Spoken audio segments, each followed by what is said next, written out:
Alright, today we're going to do properties of waves. We're going to learn how the characteristics of waves allow them to function. Here's a quick joke on the left, says, what did the ocean say to the other? Nothing, they just waved. And then here you see a nice polar bear waving. Alright, so what is a wave? Okay, a wave is a disturbance that travels from one location to another.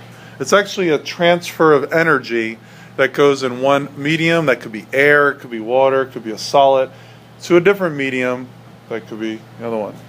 A wave is again the motion of a disturbance. It shows a visual representation of energy transfer. Now waves are everywhere in nature. You can have sound waves, light waves, radio waves, microwaves, water waves, sine waves. Stadium waves, that's just a disturbance, change in position, right? Earthquake waves, you could actually track the strength of an earthquake from the Richter scale. That essentially says the amplitude of the wave. And then you have waves on a string and so on. Alright, there are two main types of waves. The first type we're going to look at is called a longitudinal wave. In your longitudinal wave, the medium of the particles will vibrate parallel to the motion of the pulse. Here I have a slinky wave, and you can see if I take the slinky back here and then let go, it's going to make a little pulse of close parts and then far away, close, far away. And it's in the same parallel direction. The next type of wave we're going to look at is called a transverse wave. Trans means opposite. So in a longitudinal wave, remember, it's parallel. The main difference is in a transverse wave, the pulse will go perpendicular to the disturbance. Perpendicular means a 90-degree angle, right? So here I have a wave. You see how it's going up and down, just like a typical wave pattern you'll see. If I actually took my hand and made a pulse go up and down like this, it's going to make a ripple that goes perpendicular. So the wave is traveling left to right, but the individual particles are going up and down. This shows the differences between a transverse and a longitudinal wave. Again, if you take your hand and you move it left and right, your particles in the slinky will also go in the same direction as your energy transport. If I'm looking at a transverse wave, again, slinky goes up and down, the energy will go to the right. Alright, finally, by looking at your longitudinal and transverse waves, you can see the anatomy. That's the parts of a wave. So the first part of your wave is your amplitude. Your amplitude essentially goes from the middle to the top, or the middle of the wave to the bottommost points. Amplitude essentially gives you the energy of the wave. Think about a little pebble dropping in a pond of water. You're only going to have a small amplitude. It's going to be a small ripple. What if I drop a big boulder in the water?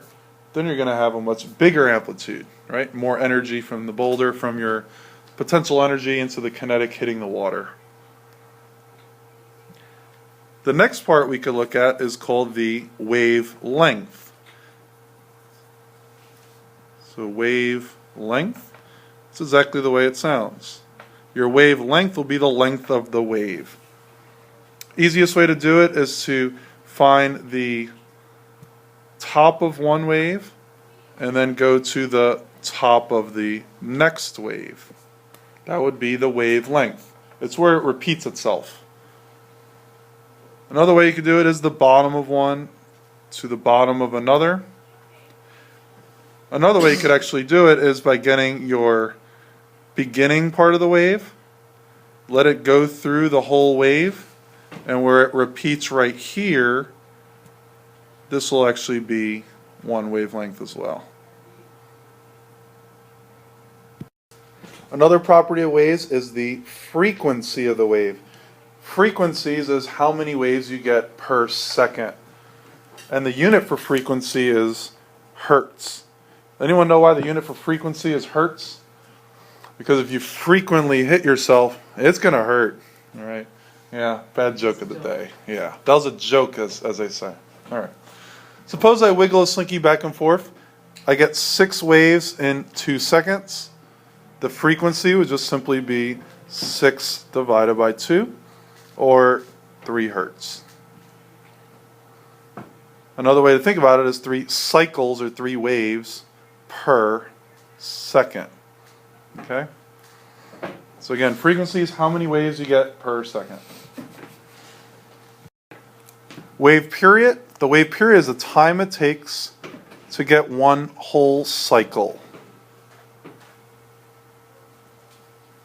It's the opposite or reciprocal of the frequency, meaning, let's say I have a frequency of 2. If my frequency is 2, I'm just going to do 1 over 2, because that means I have 2 waves in a second. My period will be the length of time it takes to do 1 wave. It'll be half a second, right? Or 0.5. Your unit for period is seconds. All right, we're going to look at 2 different types of interactions that occur when waves combine together. The first one's called constructive interference.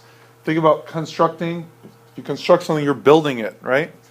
So we're going to add waves together. Let's say I have a wave here and a wave here, and they're colliding together. Obviously, I'm going to get a bigger wave when they meet. That's called constructive interference. The next type of interference you could have is called destructive interference. To destruct something means to break, right?